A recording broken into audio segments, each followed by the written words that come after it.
नमस्कार, hello everyone. This is Poojan Vivar Motherwell Paris your all access solution. For the allowed transition in an atomic system is 3f4 3d3 34f ये सब में एक है, पर वो 1d3 3d2 और p तो इसमें कोई चांस ही नहीं है. तो q f3 इन 4 d33 को फॉलो करता है. यही हम जानेंगे इस वीडियो में. सो जैसे कि आप जानते हैं, the number of spectral lines arising from the transitions between a two terms is determined by the selection rule. किस रूल से? सिलेक्शन रूल से.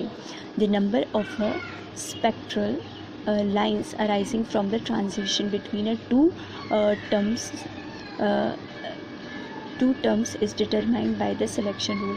Consider the group of lines arising from the transitions between the members of a two triplet terms. For example, अगर हमने b को 1 2 3 but 3 power उसकी रही, तो फिर हम लोग f को भी 2 3 4 दे सकते हैं 3.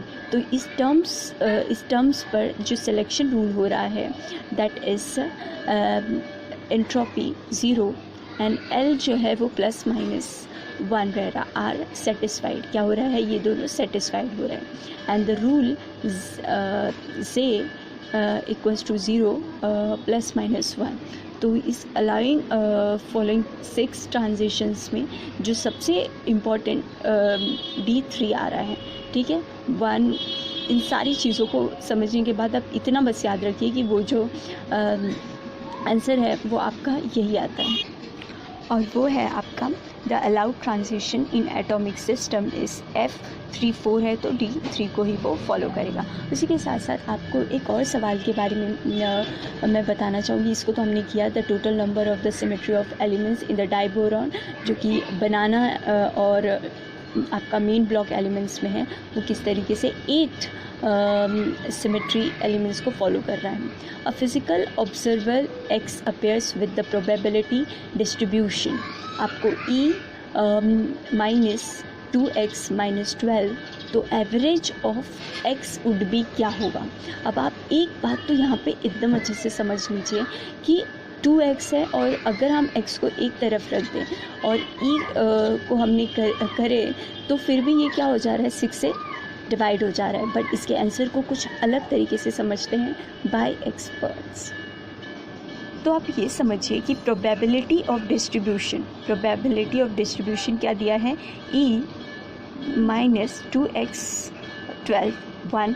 तो ऐसा रूल होता है because of e 2x 12 = e0. तो हमने क्या किया? 2x - 12 को ऐसे ही रखा और इसके दोनों ही पार्टीशन को अलग किया, और 2x 12, और तो x = क्या जा रहा है? आपका 6 आ जा रहा है. हमने कितने ही सवाल किए होंगे रोटेशनल पार्टीशन के ऊपर. The rotational partition function is expressed by the smallest of the molecule among the following H(N2), Li2, F2. अब जो सबसे अच्छा मुझे दिख रहा है तो NO2, बट ज़रूरी नहीं जो आपको अच्छा दिखे वही आंसर हो. चलिए समझते हैं कि किस तरीके से ये फॉलो कर रहा है. ओके, सबसे पहली चीज़ जो मुझे लगती है कि आपको पता होनी चाहिए कि जो the energy levels for the rigid rotor obtained from a quantum mechanics. किस मैकेनिक्स से? क्वांटम मैकेनिक्स से. The energy level for the rigid rotor obtained from the quantum mechanics E rotational z j+1 h² 8 pi I. ये बहुत important concept है. ज़रा भी इधर उधर हुआ तो प्रॉब्लम हो सकती है. Where I is a moment of inertia for molecule with the इंटरस्यूनल न्यूक्लियाई, जो कि है आपका the homonuclear molecule such as H2O2 N2 etcetera. Only the even and odd values of J are the allowed. कौन से? Even और odd values जो होते हैं, depending whether the nuclear spin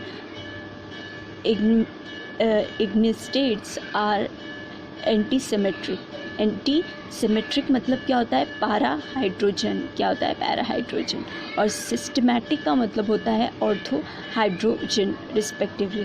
तो rotational partition function is expressed by the smallest for H2, किसमें, H2 में। अब आप बिल्कुल भी नहीं भूलेंगे कि हमने इस क्वांटम मैकेनिक्स में दो चीज़ें समझी, एक तो एनर्जी लेवल जो होता है रिजिड रोटर में क्या होता है, और उसके साथ साथ जो मोमेंट ऑफ इनर्शिया है वो डिपेंड करता है न्यूक्लियर स्पिन पे, इग्निस स्टेट्स पे, और एंटी सिस्टमेट्री जो मैंने आपको बताया पैरा हाइड्रोजन। और सिस्टमेट्री की बात की जाए तो ऑर्थो हाइड्रोजन हो सकता है ये सवाल ऑर्थो हाइड्रोजन का किसी न किसी मैथ्स कॉलम या फिर किसी अलग क्वेश्चन में पूछा जाए। जब ये पूछा जाए तो आप इसे दे पाए आंसर इसका।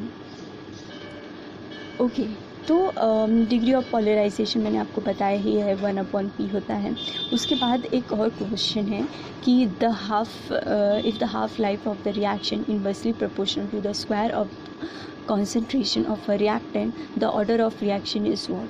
If the half life of a reaction is inversely मतलब 1/ proportional to the square of concentration of the reactant, the order of reaction क्या वो 0 होगा, 2 होगा, 1 होगा या 3 होगा, बस इसी को समझेंगे।